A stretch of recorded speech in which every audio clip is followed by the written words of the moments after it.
Unea 6 to open the event. Thank you. Thank you very much.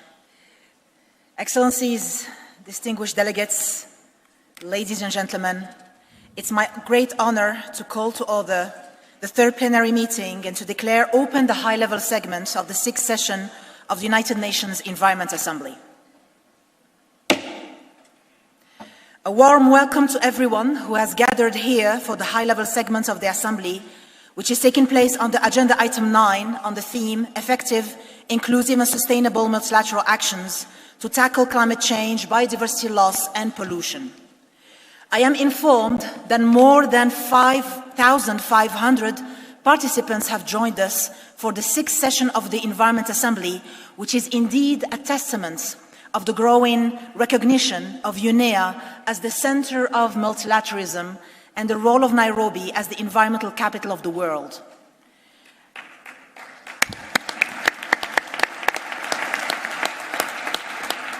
As you may know, the high-level segment consists of the present opening plenary, national statements, 3 leadership dialogues, 1 multi-stakeholder dialogue, and the closing plenary tomorrow afternoon.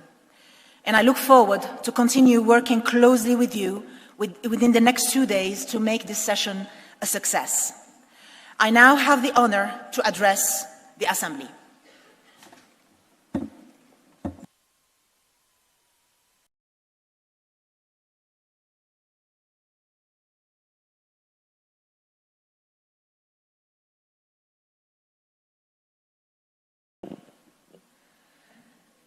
Excellency, Dr. William Ruto, President of the Republic of Kenya and Commander-in-Chief of the Kenya Defense Forces. Excellency Denis Francis, President of the 78th session of the United Nations General Assembly. Excellency Paula Narvaez, President of the United Nations Economic and Social Council. Excellency Mrs. Inga Anderson, Executive Director of the United Nations Environment Programme. Dear Heads of States, Excellencies, Honourable Ministers, distinguished delegates, ladies and gentlemen, all protocol observed, it is my great pleasure to welcome you all to the sixth session of the United Nations Environment Assembly, hosted in Nairobi, the home of the United Nations Environment Programme for over 50 years. Marhaba, bienvenue, welcome, bienvenido, and karibu. Another Swahili word that I learned during my visit to the Karura forest to plant trees, thanks to the exceptional leadership of President Dr. William Ruto and First Lady Rachel Ruto on environment and ecosystem restoration, is mazingira.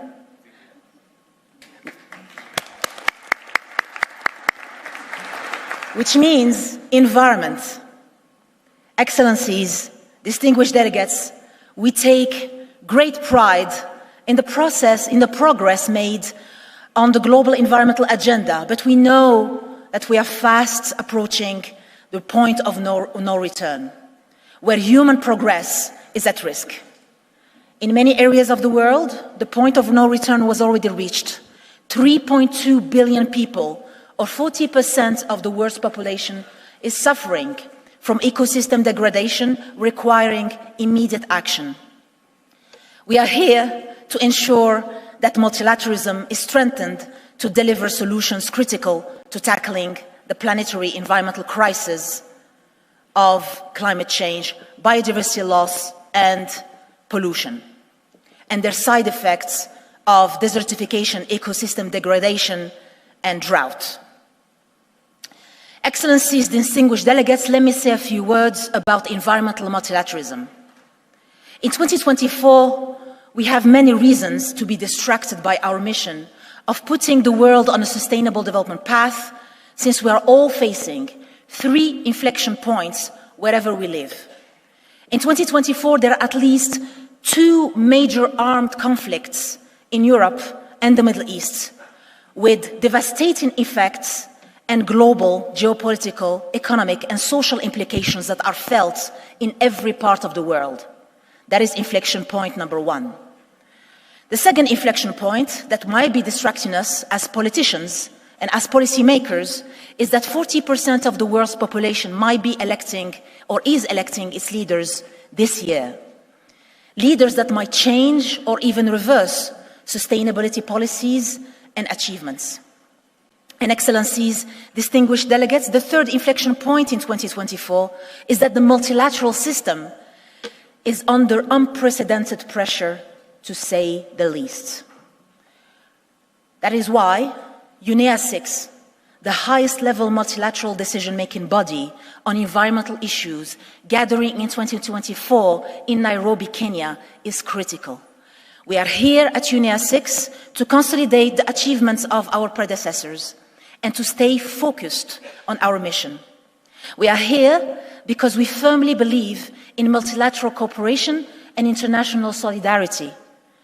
My deep appreciation to UNEP for supporting member states and helping us stay focused on our mission at this critical time.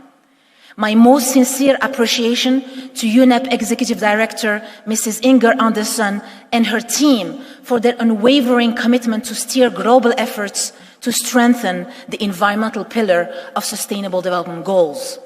And my sincere appreciations to UNON DG Zainab Bangura and her staff for all the logistical and security services 24/7.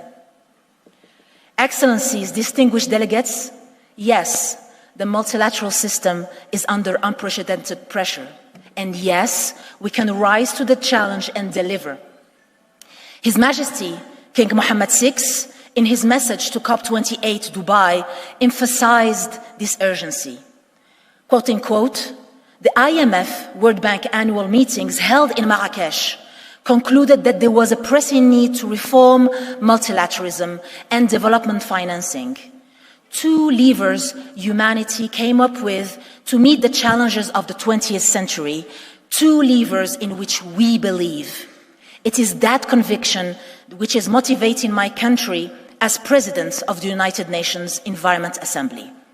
Unquote, end of His Majesty's statement. This Assembly focuses on addressing threats to species and ecosystems, and threats to our air, our soil, our waters. This Assembly is about committing to decisive actions and credible solutions. In 2024, we have no choice but to act faster and with greater ambition. Environmental threats are disproportionately affecting some communities more than others. Science tells us that impacts we are facing are worsening. Last year was the hottest on record. Catastrophic events like raging storms, terrible droughts, devastating wildfires are becoming the new normals. But we have the solutions in nature, in our nature, in our technologies, in innovations, in finance. And we know what is possible when we come together armed with ambition, with an open mind, and with unity. Because multilateralism works. One great example is the negotiations underway on the global treaty to end plastic pollution. This was a key outcome of the previous Assembly that is only possible to implement if we stop the blame game and the finger pointing. We have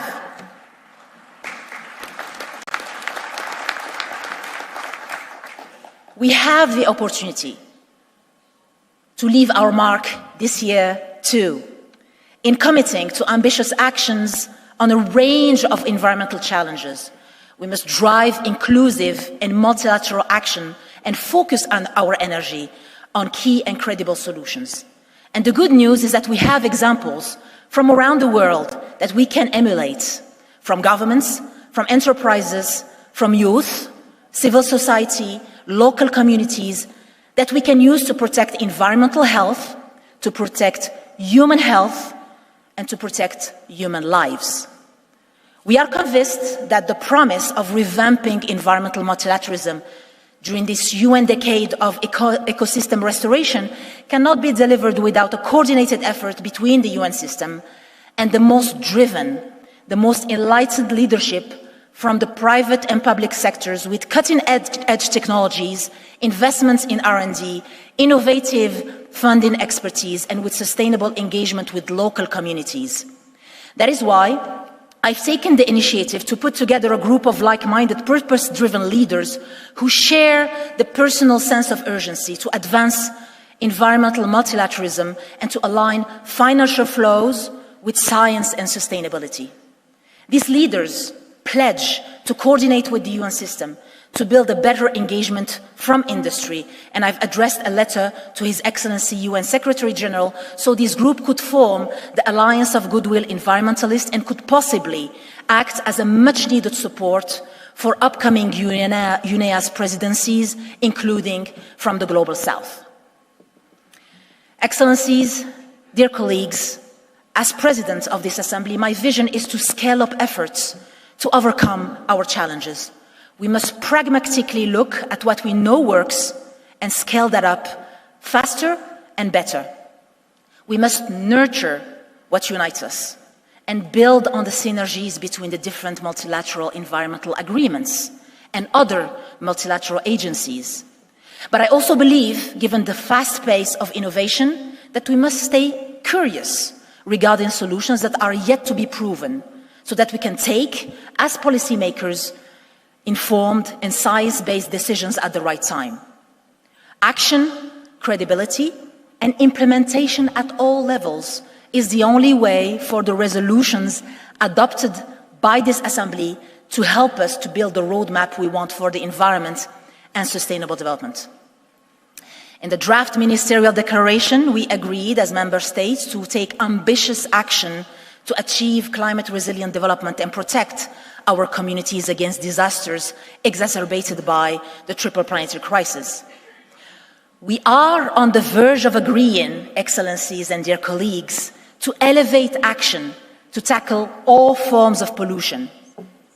We need greater cooperation to ensure a just and sustainable energy transition, an energy-secure future for all, while respecting local and national needs, including when it comes to inflation, poverty, and debt sustainability. And we must deploy greater efforts to enhance sustainable mining, incorporate land degradation, desertification, and drought into disaster risk management, and also to achieve gender equality and to empower youth and children, because after all, we are doing this for them. And let's ensure that our actions will be truly and credibly leaving no one behind. Excellencies, dear colleagues, it is my hope that this Environment Assembly will demonstrate that challenges are best addressed when the community of nations and citizens of the world join forces with an open mind. Our efforts today will be crucial to secure our world for the benefit of our people and our planet.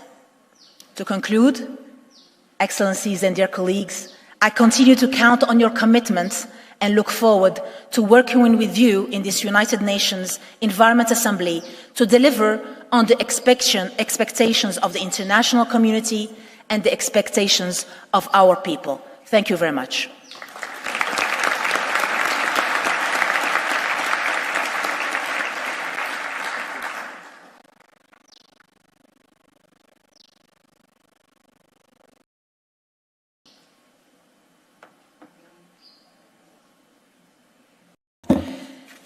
It is now my honor to invite His Excellency Denis Francis, President of the 78th session of the United Nations General Assembly, to address the Environment Assembly.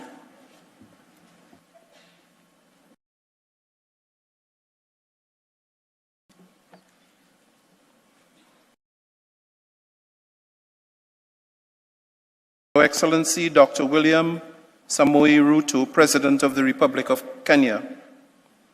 Your Excellency Paula Narvaez, President of the United Nations Economic and Social Council. Ms. Inga Anderson, Executive Director of the United Nations Environment Programme.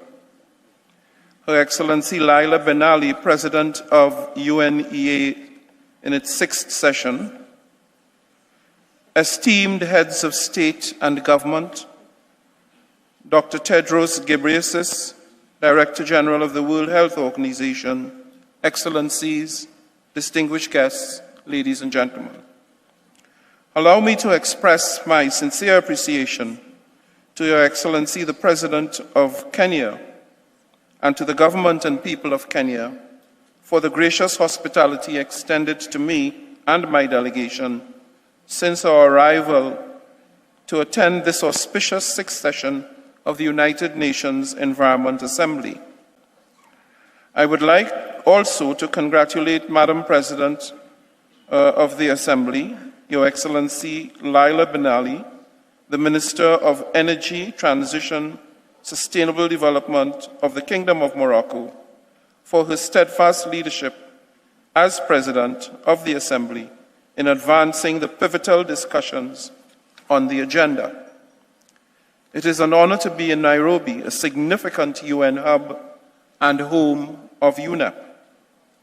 My attendance in UNEA 6 also affords me, as President of the UN General Assembly, the opportunity to engage with government representatives and the host country, civil society, the scientific community, and the private sector on how best to unleash multilateral action across the 2030 Agenda for Sustainable Development. One cannot but feel the strength in numbers today and the timeliness of this forum as an additional platform to tap our collective potential and comparative advantages to make a real difference in reviving our strained multilateral system. Excellencies, we are without doubt at a critical moment for the planet and for the unity of purpose we will need if we hope to achieve our 2030 aspirations.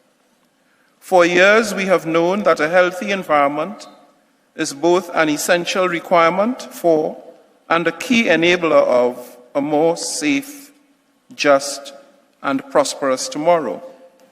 Yet we are woefully off track in meeting the Sustainable Development Goals, the only comprehensive blueprint that was designed to offer ambitious, targeted solutions to address the converging challenges of our time. At the 2023 SDG Summit, world leaders acknowledged this reality and pledged to accelerate progress across all SDGs, including by tackling environmental issues. In the landmark political declaration adopted in September, the world leaders called for stronger implementation of the United Nations Framework Convention on Climate Change and the Paris Agreement, especially in the areas of mitigation, adaptation, and means of implementation. They vowed to take action, urgent action, to halt and to reverse biodiversity loss, including by ensuring the fair and equitable sharing of benefits from genetic resource use. And importantly, they acknowledged the serious threats posed by plastic, air and chemical pollution, expressing firm support for an internationally, legally binding instrument on plastic pollution. This is groundbreaking work that is already underway and making history here in Nairobi. As the world's Parliament on the Environment, the United Nations Environment Assembly is supremely well placed to advance these priorities and to bring about the tangible, integrated results we urgently need across the sustainable development continuum. As the international community, we must move the dial, because the current trajectory is not ideal, to say the least. The global temperature has risen 1.5 degrees over a 12-month period, for the first time on record. Plastic particulates have been found in every ecosystem on the planet. As UNEP and others conducting research have long warned, if we do nothing, the volume of plastic production will continue to spiral out of control, and by 2050 there will be more plastic in the oceans than fish, and biodiversity is degrading at the fastest rate in history, while air, water, and land pollution are causing 9 million premature deaths each year. I repeat, 9 million premature deaths each year. Given that we are confronting an environmental emergency and the consequential need to act with urgency, we must ensure that the outcome of this UNEA 6 advances the human right to a clean, healthy, and sustainable environment, that it promotes truly multilateral responses to restore the balance with nature, and that the UNEA 6 outcomes bring about a future that is more equitable, inclusive, and resilient for all peoples everywhere. As President of the General Assembly, I proudly embrace my duty to maximize convergence, to create spaces for constructive dialogue, and to encourage member states and stakeholders alike to work shoulder to shoulder in advancing balanced progress. There are several prime opportunities on the horizon. The 3rd UN Conference on Landlocked Developing Countries and the 4th International Conference on Small Island Developing States are pivotal occasions to support countries that have contributed the least but are disproportionately impacted by the effects of climate change and biodiversity loss. In addition, the General Assembly will convene in an inaugural Sustainability Week from 15th to 19th April at United Nations headquarters in New York.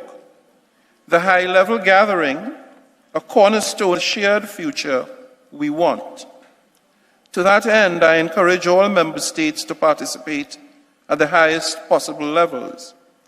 Equally, I wholeheartedly applaud UNEA 6 aims to amplify the Summit of the Future and its anticipated outcome, the Pact of the Future, through its ministerial declaration to be adopted this week.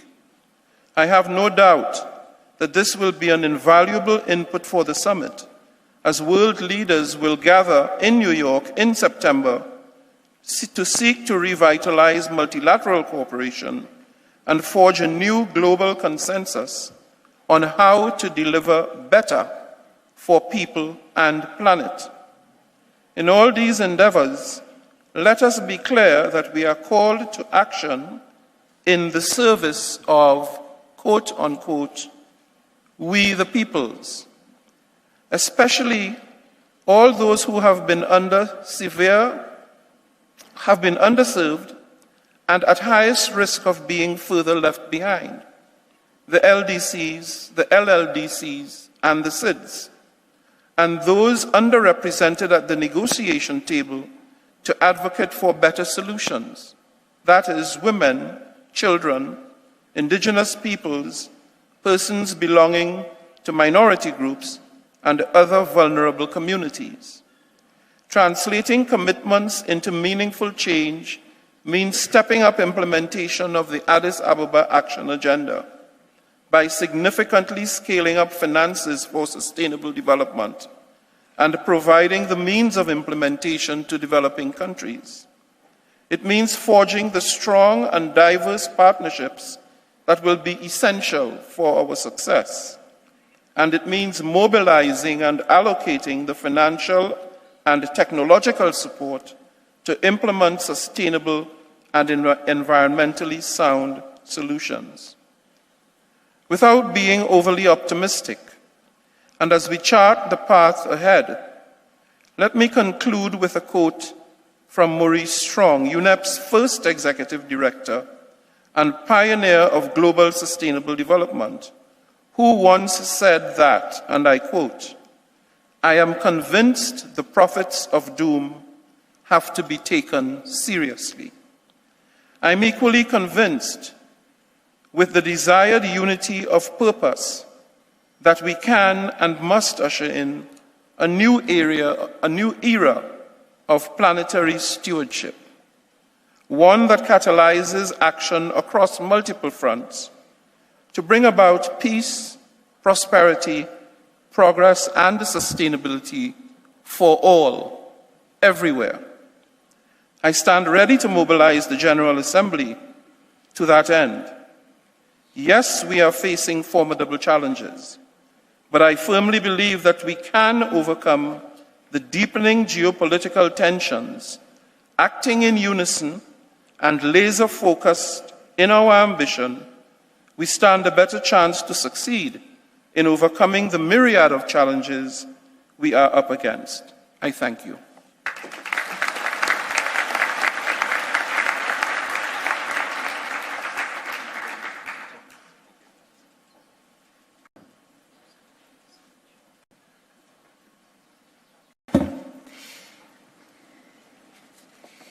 Thank you very much to the President of the General Assembly for these statements. I am pleased now to invite Her Excellency Paula Narvaez, President of the Economic and Social Council, to address the Environment Assembly.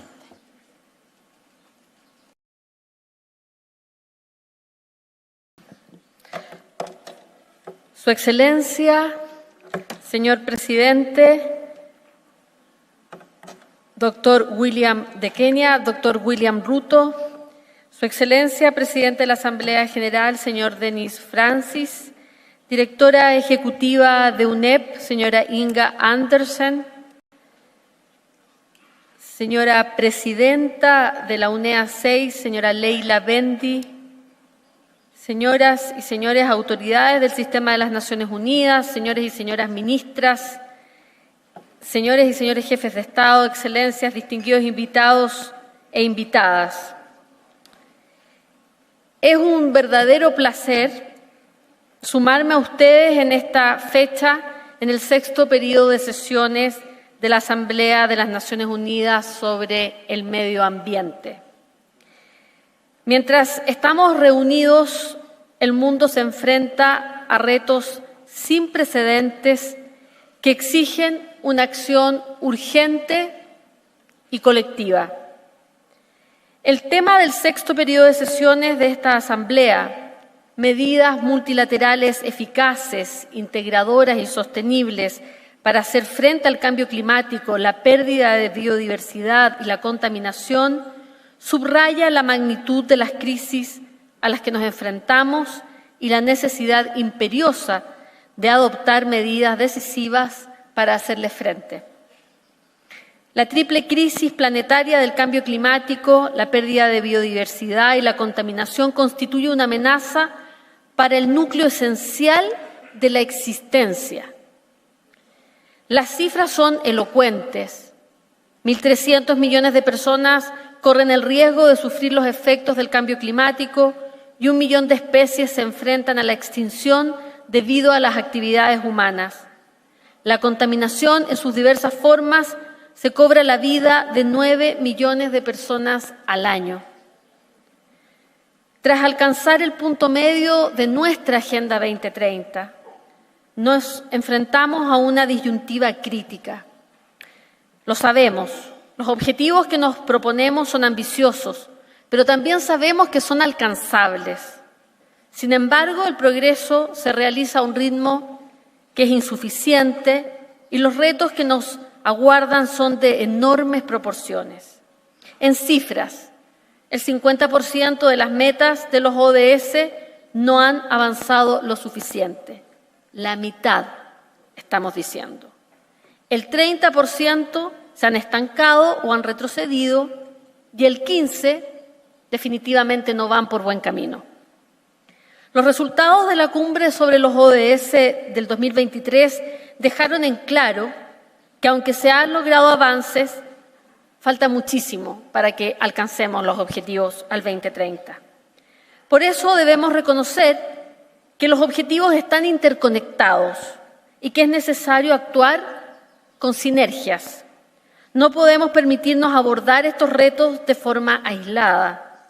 Deben enfrentarse de forma holística, intentando alcanzar una comprensión global de sus interrelaciones, no más fragmentaciones.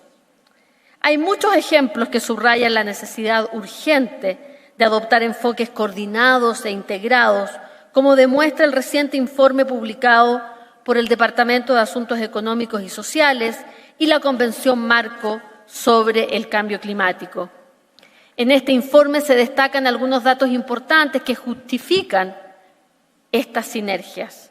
Por ejemplo, hay pruebas que vinculan a la acción para el clima con el 80% de los objetivos de la Agenda 2030, lo que ofrece oportunidades para políticas integradas y efectivas. Los beneficios colaterales para la salud y la agricultura pueden compensar los costos de las políticas climáticas e impulsar el Producto Interno Bruto mundial. Es decir, hay oportunidades. Las políticas climáticas eficaces pueden reducir el costo de lograr el acceso universal a la electricidad en el África subsahariana. Y alinear las iniciativas climáticas y los ODS podría dar lugar a un aumento impactante de 43 billones de dólares en la producción económica para el 2070. Los beneficios de estos planteamientos integrados son innegables, pero será necesario adoptar nuestras políticas y acciones de manera deliberada. Y creo que esto es posible. Distinguidas delegadas, distinguidos delegados, hemos comenzado ya los preparativos para convocar al Foro Político de Alto Nivel sobre Desarrollo Sostenible del 2024 bajo los auspicios del Consejo Económico y Social de las Naciones Unidas en el mes de julio.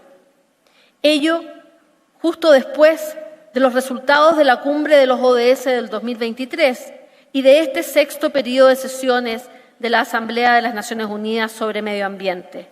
Los resultados de esta asamblea se incorporarán a las deliberaciones del Foro Político de Alto Nivel y sin duda supondrán una importante contribución a la labor del Consejo, en particular por su examen al Objetivo de Desarrollo Sostenible número 13 relativo a la acción climática, pero sin perder de vista la interacción con los demás objetivos bajo revisión, el 1 sobre pobreza, el 2 sobre hambre y seguridad alimentaria y el 16 sobre instituciones sólidas. Al iniciar nuestras deliberaciones en este periodo de sesiones, reafirmemos nuestro compromiso con las acciones multilaterales eficaces, como aquí se ha dicho, inclusivas y sostenibles. Aprovechamos esta oportunidad para redoblar las ambiciones de lograr un resultado significativo, forjar nuevas alianzas, movilizar recursos y catalizar un cambio transformador. El mundo nos está mirando y pide resultados y soluciones. Ofrezco el Consejo Económico y Social como una plataforma de trabajo integrada que permita avanzar hacia políticas significativas y eficaces y hacer del desarrollo sostenible una verdadera realidad. Muchas gracias.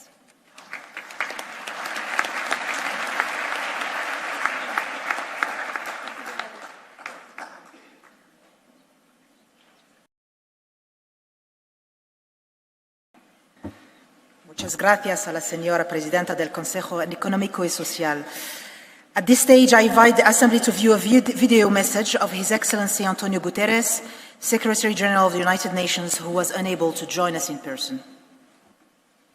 President Ruto, dear leaders, excellencies, friends, thank you for coming together at this important assembly to tackle the environmental crisis we face.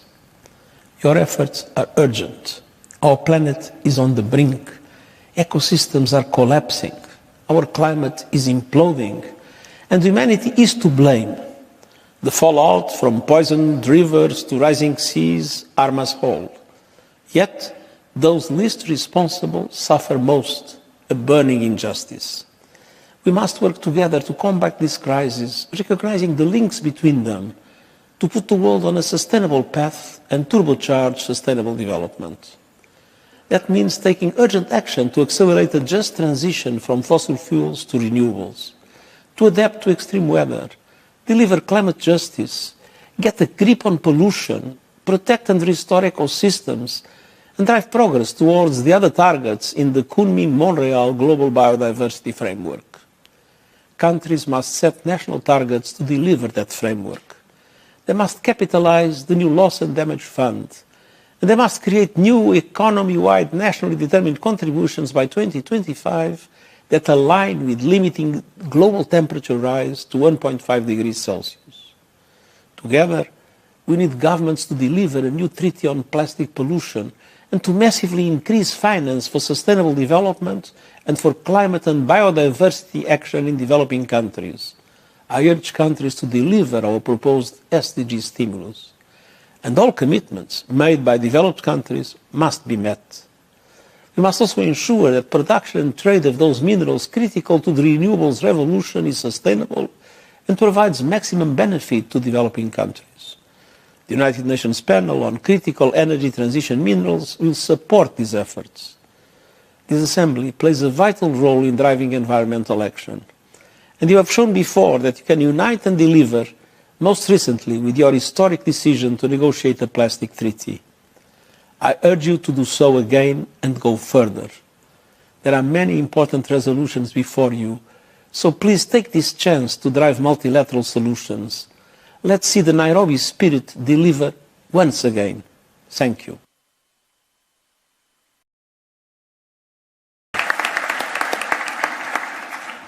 Thank you to His Excellency the Secretary General for his good wishes for this session. It's now my pleasure to invite Mrs. Inger Anderson, Executive Director of the United Nations Environment Programme, to address the Assembly.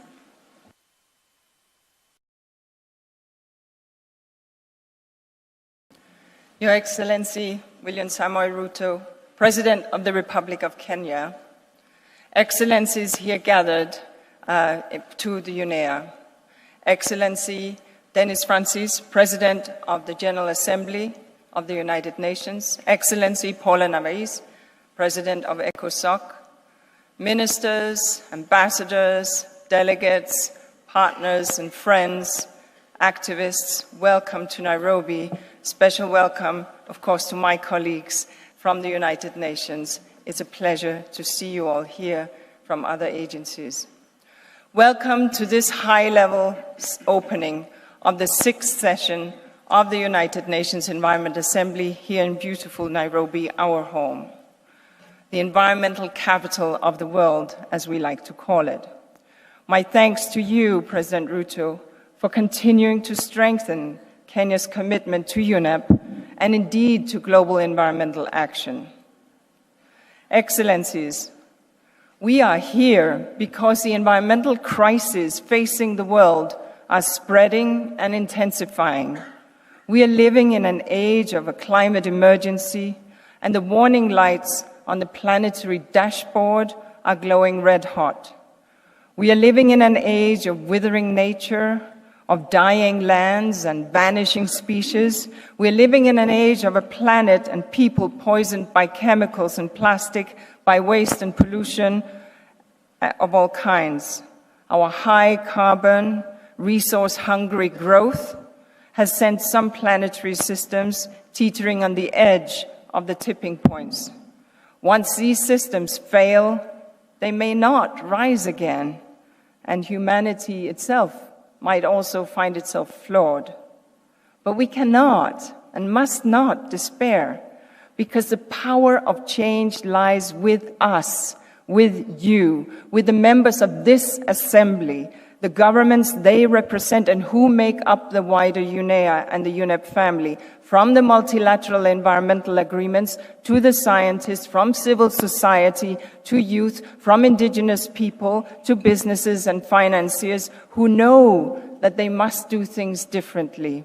We, this big global family, must stand together and push back against that triple planetary crisis, the crisis of climate change, the crisis of nature and land loss, and the crisis of pollution and waste, to create space for the climate to stabilize, for nature to recover, and for us to deal with pollution, and in so doing, providing the basis for our economies and our societies to flourish, and to flourish sustainably. We must push back against this crisis in lockstep to create space for those who follow, and in so doing, creating intergenerational equity and helping youth go stronger and wiser than those who went before them did. Excellencies, we cannot push back with the force required if we are divided. True strength comes from unity. So I ask this Assembly, as the Secretary General just did, to do what it does best. I ask this Assembly to put aside national and regional differences and remember that we live on this one little blue planet called Earth. Think of the planetary cycles, not electoral cycles. Think long-term. Look beyond the horizon. Remember that if my air is dirty, if my climate is changing, if my shores are awash with plastic, yours are too.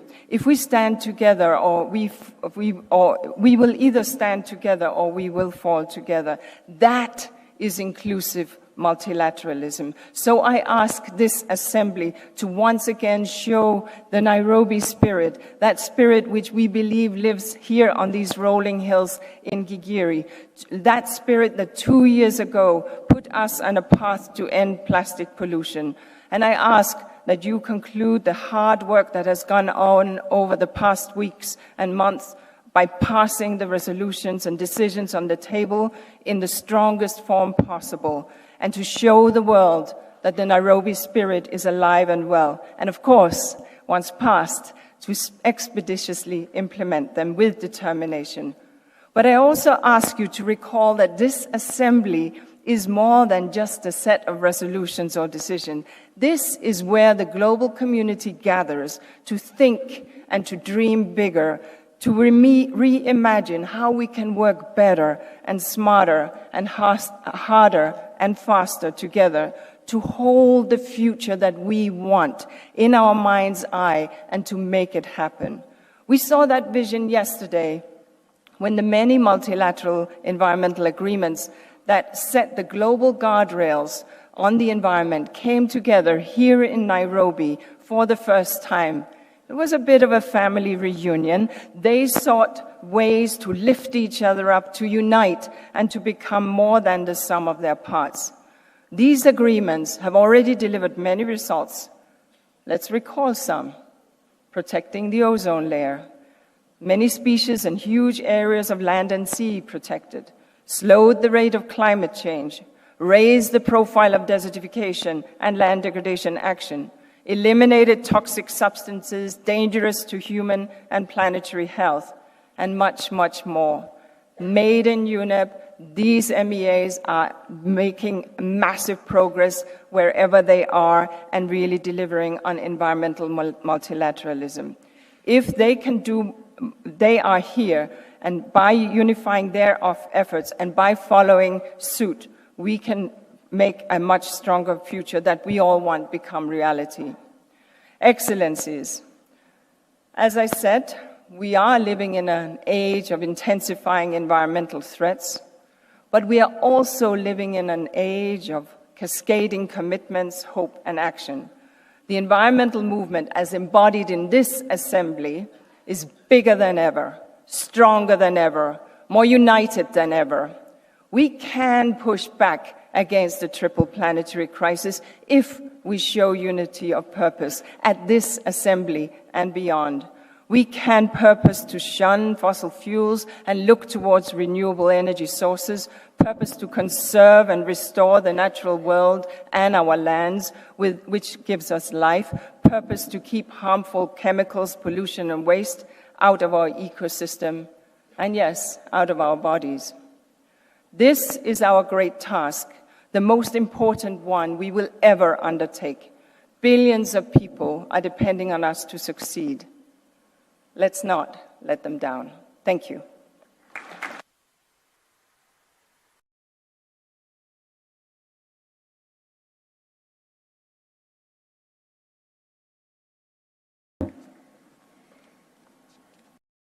Thank you very much for your inspiring remarks, as usual, my dear Inga Andersen. And I wish to take this opportunity to thank the entire UNEP Secretariat for the tireless efforts, and the Deputy Executive Director, Mrs. Elizabeth Mrema, in leading the preparations of this session.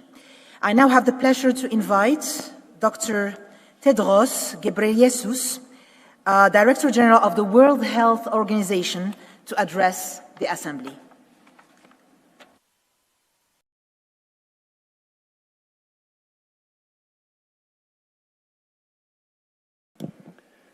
Thank you, Your Excellency.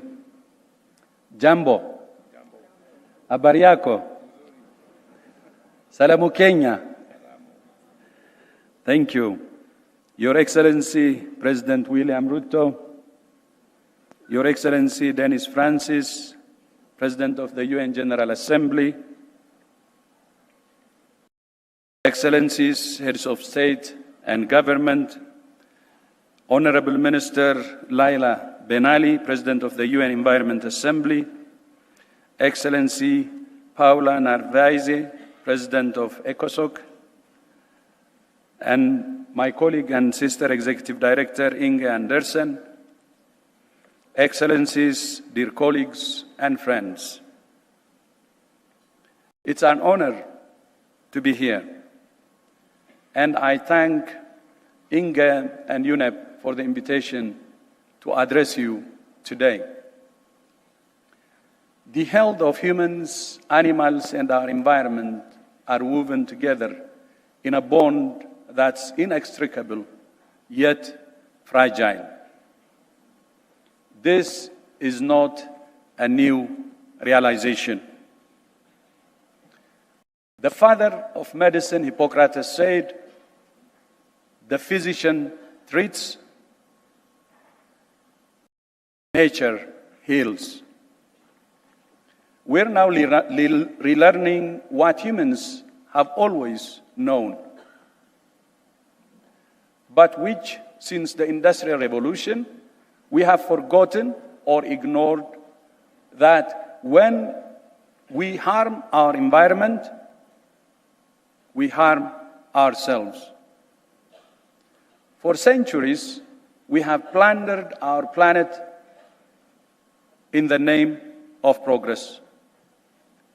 Now, we're paying the price with a triple planetary crisis: climate change, biodiversity loss, and pollution.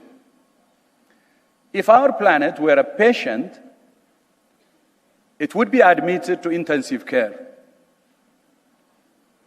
Its vital signs are alarming. It's running a fever, with each of the last 9 months the hottest on record. As we hurtle towards the 1.5-degree threshold, its lung capacity is compromised, with the destruction of forests that absorb carbon dioxide and produce oxygen. And many of the earth's water sources, its lifeblood, are contaminated. Most concerning of all, its condition is deteriorating rapidly. Is it any wonder then that human health is suffering when the health of the planet on which we depend is in peril? More frequent and severe weather events cause deaths and injuries, as you know, and damage to health facilities and other essential infrastructure. More heat waves contribute to more cardiovascular disease. Air pollution drives lung cancer, asthma, and chronic obstructive pulmonary disease. Chemicals such as lead cause intellectual disability, cardiovascular, and kidney disease. And drought and water scarcity affect food production, making healthy diets less affordable. Meanwhile, climate change is leading to shifts in the behavior, distribution, movement, range, and intensity of mosquitoes, birds, and other animals that are spreading infectious diseases such as dengue and malaria to new areas. Illegal wildlife trading also increases the risk of zoonotic spillover that can trigger a pandemic, highlighting the importance of primary prevention to reduce risk. The threats to health from climate change, pollution, and biodiversity loss are not hypothetical risks in the future. They're right here and right now, which makes health the most compelling reason for climate action. And yet, COP28 in Dubai last year was the first COP to include a day dedicated to health. And I would like to appreciate the leadership of the United Arab Emirates on this. The causes of this crisis are multi-sectoral. So too are its impacts, and so too must be our response. Collectively, we got ourselves into this mess. Collectively, we must get ourselves out of it. No single country and no single agency operationalize a One Health approach. One Health is one of the important issues that WHO member states are now discussing as part of their negotiation of the new pandemic agreement ahead of the World Health Assembly in just 12 weeks' time. I urge you all to voice your support for the agreement. Your work this week will have a direct bearing on the realization of a One Health approach.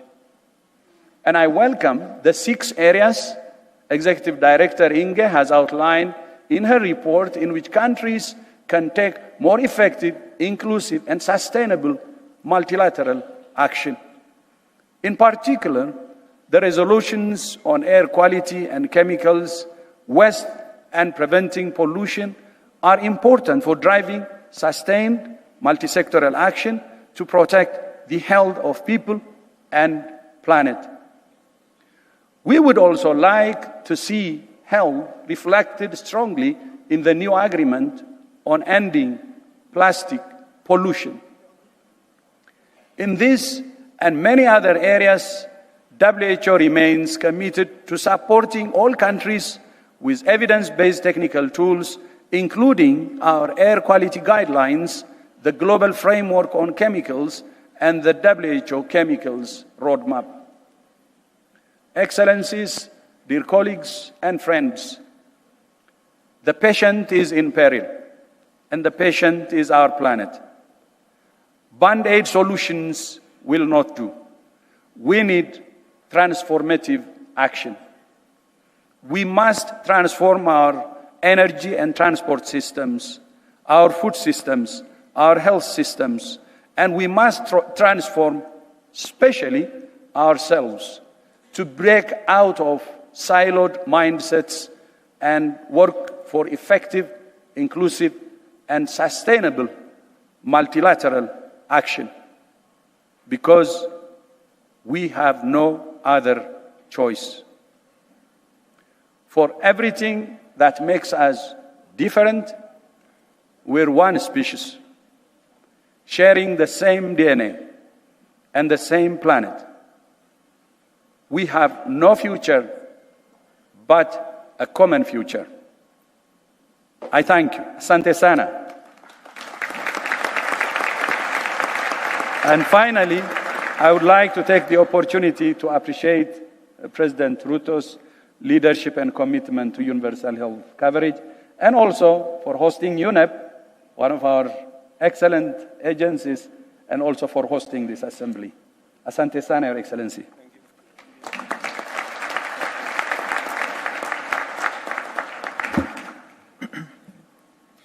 Thank you very much, dear Dr. Tedros and the Director General of the World Health Organization for this statement. And I think one sentence will resonate with us for the next couple of days. The physician treats, nature heals. Thank you. The Assembly will now hear statements by heads of states and governments. I now have the absolute honor to invite His Excellency William Ruto, President of the Republic of Kenya and Commander-in-Chief of the Kenyan Defense Forces, to address the Environment Assembly.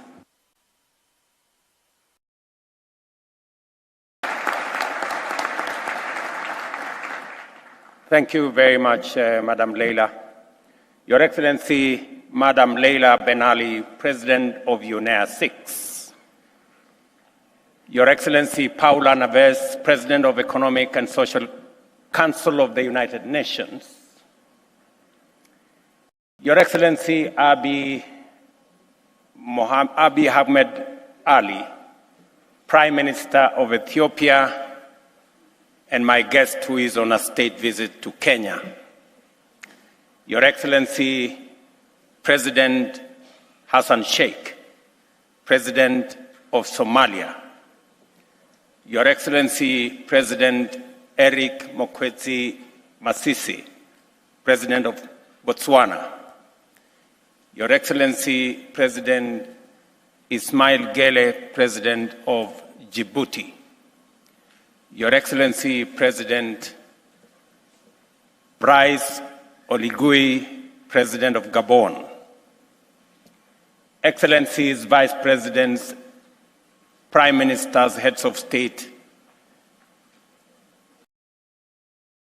Honorable Ministers, distinguished delegates, ladies and gentlemen, good morning and welcome to Kenya. During the third Intergovernmental Negotiating Committee, which was held here in Nairobi last November to develop a global plastic treaty, I promised in this very hall to abolish visa requirements for anyone coming to Kenya. I want to announce here that we did exactly that. And we did it for a couple of reasons.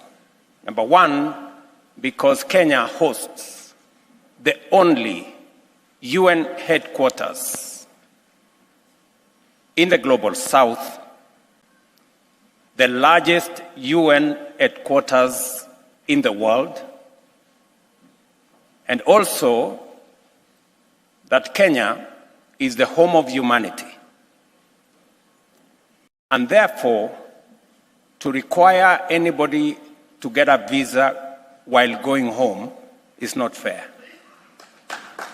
And that is why I take this opportunity to welcome all of you home. Welcome home. The sixth session of the United Nations Environmental Assembly, UNEA 6, convenes under the theme that aptly captures the essence of what we need to achieve. Given the magnitude and the urgency of the existential crisis that humanity and life on our planet is grappling with, only collective action at the multilateral level that is effective, inclusive, and sustainable biodiversity loss and pollution. Fortunately, we are now aligned in terms of the need to move together rapidly in order to catch up with and overtake this crisis. We are propelled by the momentum of the 2023 COP28, which took place in Dubai last November and concluded on a hopeful note with a number of historical decisions. First, COP28 emphasized that simultaneously transitioning away from fossil fuels while tripling renewables and doubling efficiency is a collective priority. Second, it positions resilience and adaptation at the center of climate action, clearly defining the limits connecting nature, health, agriculture, and food system chains, as well as peace and security.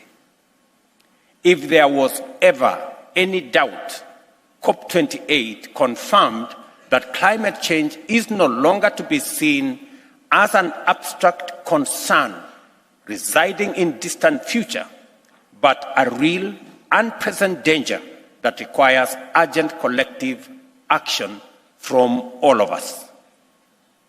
This distinguished assembly, UNEA 6, is the first intergovernmental global meeting after COP28. This places upon this assembly a tremendous responsibility to expeditiously deliver on its agenda in full and thereby demonstrate the power of international cooperation and effective multilateralism. This is a challenging task, which is complicated by the fact that nations of the world are also grappling with a dynamic complex of interconnected and multifaceted threats, risks, uncertainties, and shocks ranging from a sluggish economic growth, conflict and wars, and geopolitical fragmentation. This situation is exacerbated by an alarming climate change trend whose implications are now impossible to ignore.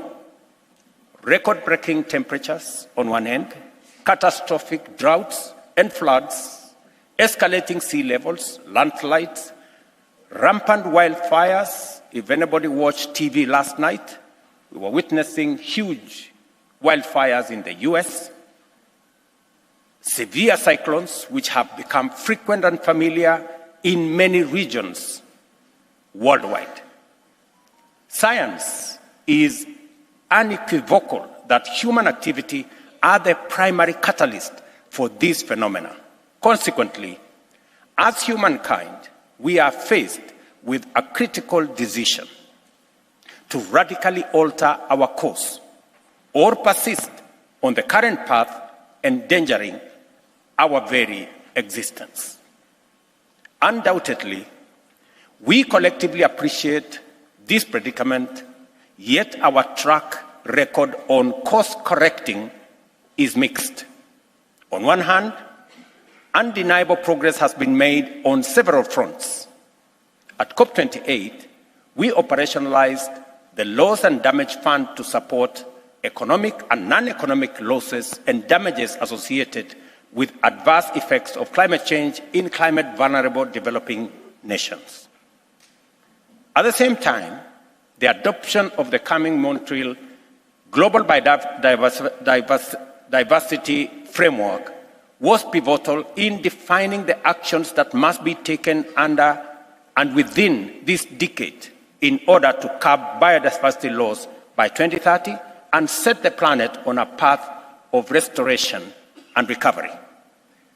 I welcome the progress being made in the ongoing negotiations for a legally binding global agreement aimed at ending plastic pollution, including its detrimental impacts on marine environment, because it brings us closer to mitigating humanity's collective vulnerability to a monumental crisis. These highlights outline the various positive developments and are an eloquent statement to the collective determination and strategic foresight which now inspired our multilateral endeavors. On the other hand, it is important to point out that incremental steps are no longer sufficient in the face of rapidly escalating threats. We are off track and off target when it comes to fulfilling critical parameters on many indicators of action and delivery. Despite increased awareness and efforts, global greenhouse gas emissions are still on the rise. Pollution patterns are veering in an alarming direction, and biodiversity is confronted with multifaceted and escalating threats, along with the risk of an accelerating rate of loss. No economy, community, or nation can tackle these challenges single-handedly with any hope of success. Nevertheless, for all of us, all the work must begin at home with effective domestic measures. Kenya. The government of Kenya has instituted a comprehensive institutional framework to anchor decisive interventions across numerous sectors, including energy and pollution, forest conservation, and critical landscape restoration, agriculture and food systems, as well as nature and biodiversity. The aim is to proactively reverse the impact of climate change and promote the resilience of our people and our economy. I invite you to find time and visit some of the projects in Kenya to witness the passion, the commitment, determination, and ingenuity of our people and what they bring to these endeavors. The understanding that the people are invested in climate action agenda and that our policies and strategies must make space for their effective participation has inspired the emergence of a bottom-up climate action paradigm in Kenya, complementing our bottom-up economic transformation agenda. I take this opportunity to express gratitude and appreciation to all our partners, led by the leadership of the UN system, for supporting us in driving this agenda. I also invite you to mobilize your national leaderships as well as the leadership of various institutions in your countries to partner with us in global cooperation as a matter of great urgency. From experience, we know that the existing multilateral system is not up to the task. It is imperative for us to confront this truth with honesty and rectify glaring deficiencies which impede effective multilateralism. Our reform agenda must begin by attending to fundamental structural dimensions to realign multilateral institutions with core values of the international community, including sovereign equality and effective democratic representation as the basis of enhanced effective and inclusivity. If we fail in this critical endeavor, multilateralism in its present state might falter, struggle, and collapse in the face of dire global crisis, overwhelmed by pervasive distrust, skepticism, and disengagement. The time has come for us to find and apply the levers of transformational change in order to address multiple priorities simultaneously. Last September, Kenya and the Africa Union Commission convened the first Africa Climate Summit here in Nairobi. The summit culminated in the Nairobi Declaration on Climate Change and Call to Action, which set out our vision as Africans for climate-positive economic growth and development on our continent.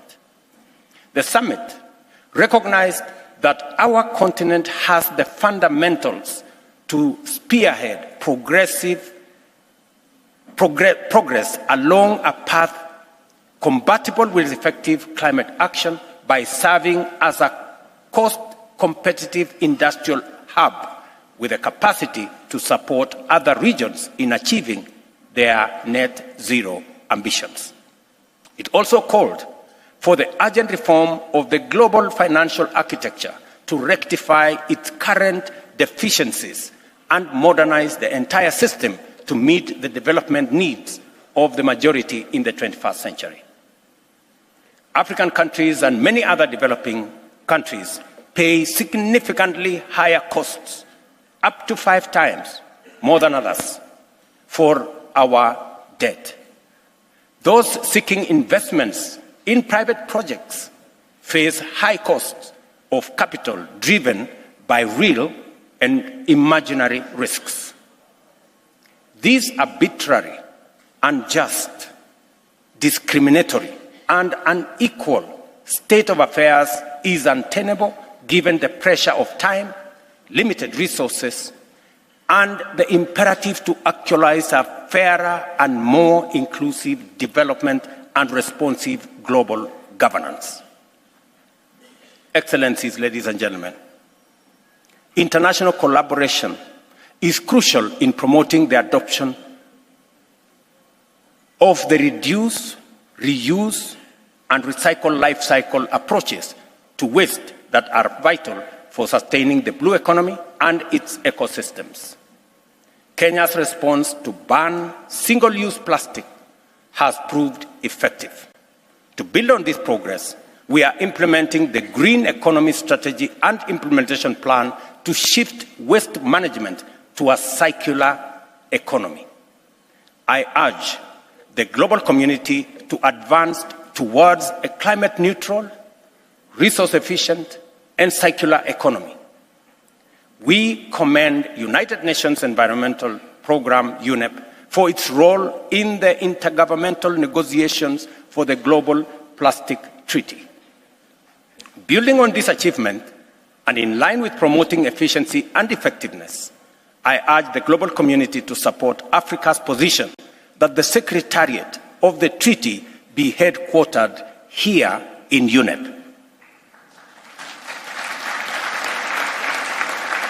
Excellencies, ladies and gentlemen, I have reasons for it.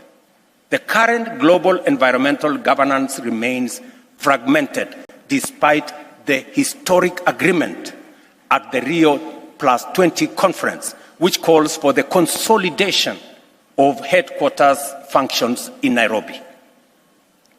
This governance fragmentation leads to policy inconsistencies, overlaps, inefficiencies, and wastage in the administration and implementation of multilateral environment agreement.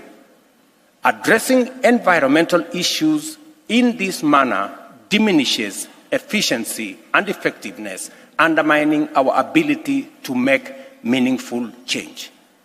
Therefore, UNEP, as the global body with a mandate to set the environmental agenda, must enhance policy coordination, integration, and coherent implementation of the agreements while honoring each mandate. Likewise, UNEP should provide regular and robust platforms for exchange of information, knowledge, best practices, and lessons learned among multilateral environmental agreements and stakeholders, fostering consensus and enhancing the science-policy connection. With these important mandates in mind, I note with concern that financing from the UN regular budget and voluntary funds remain insufficient for UNEP to effectively deliver.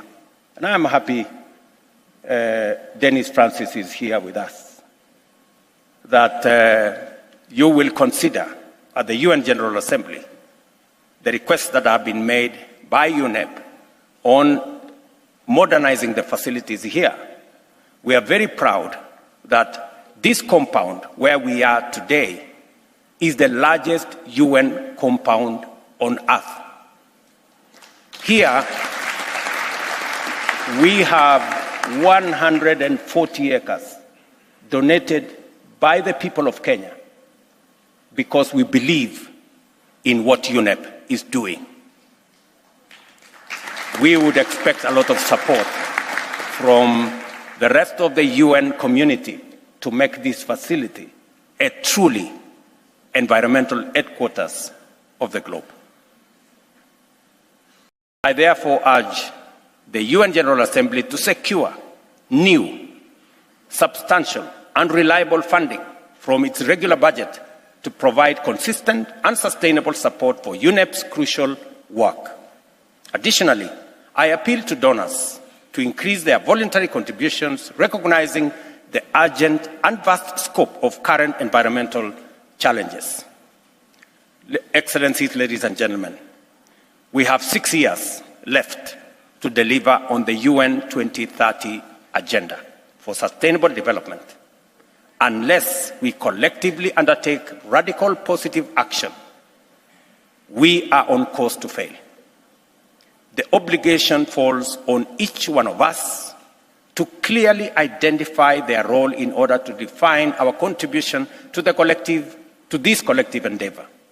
Each of us must challenge ourselves and one another to unleash and harness our collective creativity and solidarity.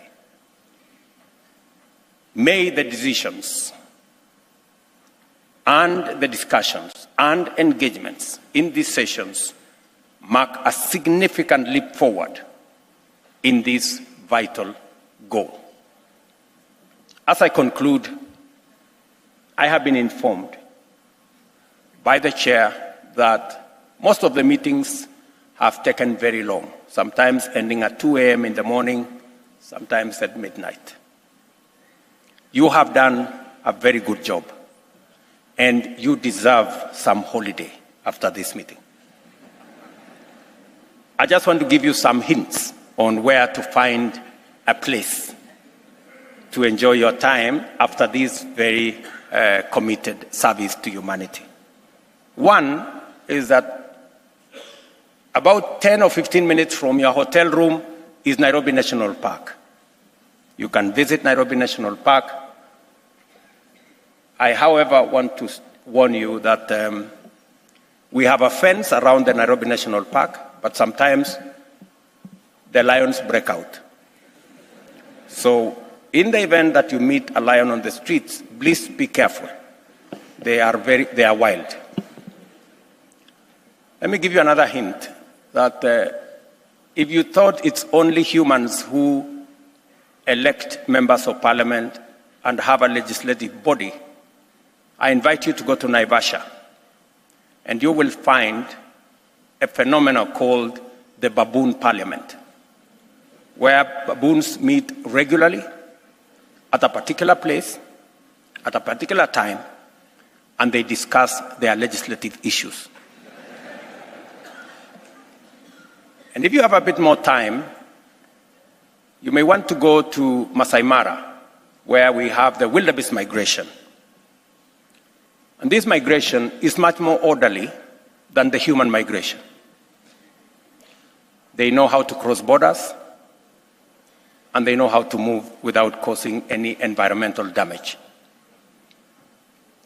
And if you have a bit more time, please travel to Lamu, and you will have an opportunity to watch the swimming lions there. And finally, you may want to watch another migration called the whales migration in a place called Tana River. So, you have ideas on what to do after this conference. And I wish you very fruitful deliberations. Thank you very much.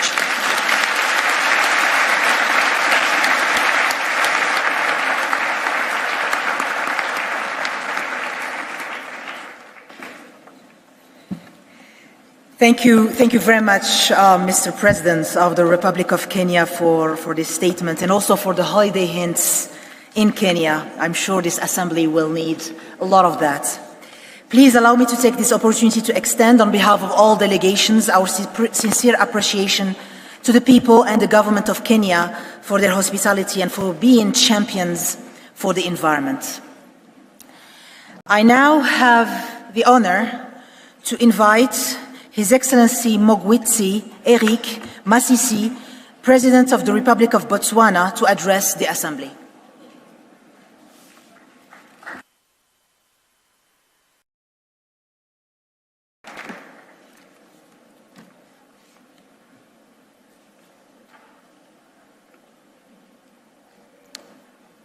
Your Excellency Dr. William Samoei Ruto, President of the Republic of Kenya, Your Excellencies, colleague heads of state and government here present, Your Excellency, President of the 78th General Assembly, President of the United Nations Environment Assembly, President of ECOSOC, Executive Director of UNEP, the Director General of WHO, Deputy Executive Director of UNEP, distinguished delegates, ladies and gentlemen, a very good morning to you all. I wish from the outset to extend my gratitude to His Excellency William Samoei Ruto, President of the Republic of Kenya, for inviting me to this auspicious summit and for the gracious hospitality extended to me and my delegation since our arrival in this green city of Nairobi. We are convened here in the beautiful city of Nairobi to collectively address the critical environmental challenges facing Mother Earth today, with a view to creating a coherent system of international environmental governance. the importance of a healthy planet for human progress and prosperity is highlighted in the 2030 Agenda for Sustainable Development. This global concern is underscored by a sharp awareness of our degraded planet as a result of the three planetary crises of climate change, nature and biodiversity loss, pollution and waste, as well as other global environmental challenges. The net effect of these problems and challenges is that they pose limits on the attainment of the desired and most optimum levels of human well-being and prosperity, thus creating obstacles to a better future for all of us, now and for our posterity. Madam President, only through collaborative action can we hope to safeguard the diversity of life on Earth and secure a sustainable future for generations to come. The urgency of this task calls for global cooperation and commitment to ensure the resilience and well-being of our precious planet. Similar to many countries worldwide, Botswana is not immune to prevalent global environmental challenges. These challenges are largely linked to various factors, including socio-economic development evidenced by the expansion of the industrial sector, mining activities, commercial centers, and the ongoing urbanization within the country. They are also coupled with shifting lifestyle patterns and consumer habits, which serve as significant driving forces for environmental degradation, most typically being littering. Madam President, I must hasten to add that in responding to the global call for action on planetary survival, Botswana has taken steps in the right direction. In this regard, we are making significant strides towards transitioning from coal-fired plant communities, thereby allowing nature to recover. Furthermore, Botswana is reinforcing its commitment to a circular economy by developing the waste management value chain roadmap to enhance the understanding of the circular economy concept and business opportunities in the waste value chains. This necessarily entails investing in waste recovery, recycling, and the reuse infrastructure and awareness outreach campaigns to promote proper waste disposal and recycling practices nationwide. Madam President, pollution is a serious matter that does not only threaten the environment, but is also a threat to both human and animal health because of the interconnection of ecosystems that are habitats to people and to animals. As a country, we are cognizant of this issue, and some of the work we have done include the development of a strategy for management of electronic waste and working with the Dental Association of Botswana on the elimination of mercury in dental amalgam. The elimination of mercury is in line with the Minamata Convention in recognition of the pollution threat that the chemical poses for the environment. Madam President, I'm also proud to emphasize that 40% of Botswana's land area is dedicated to conservation. This commitment underscores our nation's dedication to preserving biodiversity, ensuring the conservation of vital ecosystems, and contributing to global efforts to safeguard our natural heritage. And that is why it's no accident that you find the largest herd of elephants in the world in the wild, in Botswana. Botswana, like many other developing countries, requires significant financial resources to build climate resilience, mitigate the impacts of climate change, and transition to a low-carbon economy. In a quest to bridge the biodiversity finance gap, one of the commercial banks in Botswana has launched the first ever sustainable bond in the Botswana Stock Exchange, amounting to about $3.6 million. This private sector initiative will go a long way in supporting sustainable development and growth. Madam President, recognizing the efforts that Botswana has done and is continuously undertaking, it is in this context that Botswana pleads with developed countries to fulfill their financial pledges under the Climate Change Convention so that developing countries like yours and mine can access the funds and vigorously implement projects that enable sustainable development for planet Earth. During COP28, held in the United Arab Emirates in December 2023, we adopted the Loss and Damage Fund, and pledges have already been made by various countries.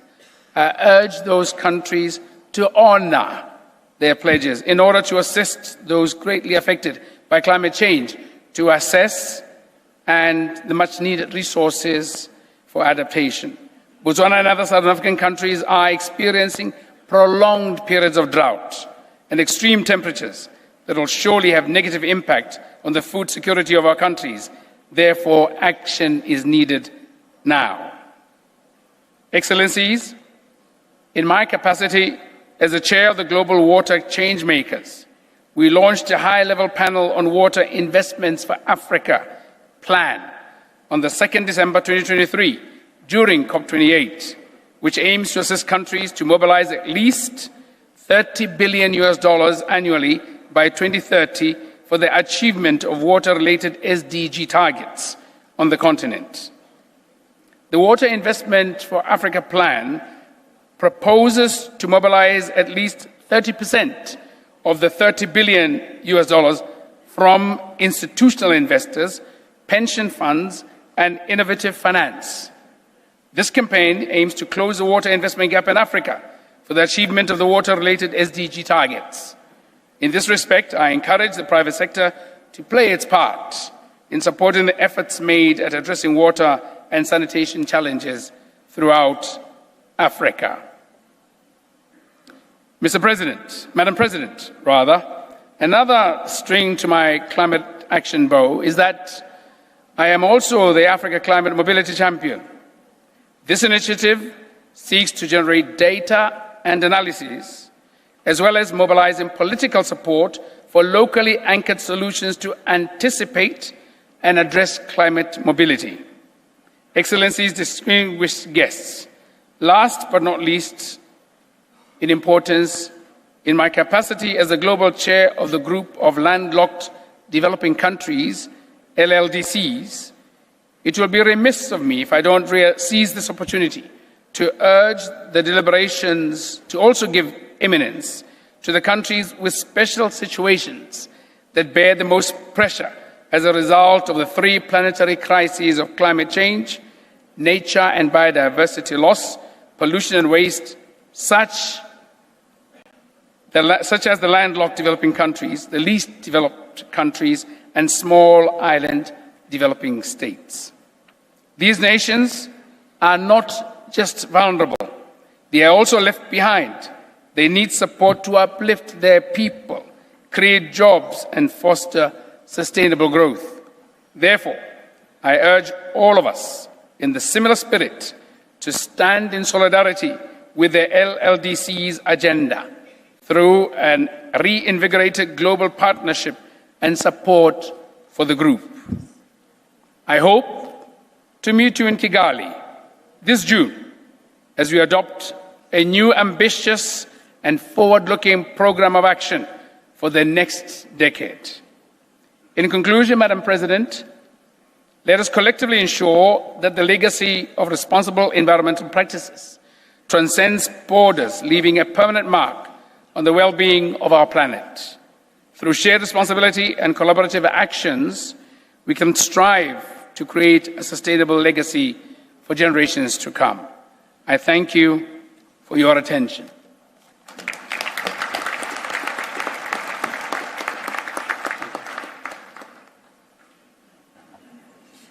Thank you.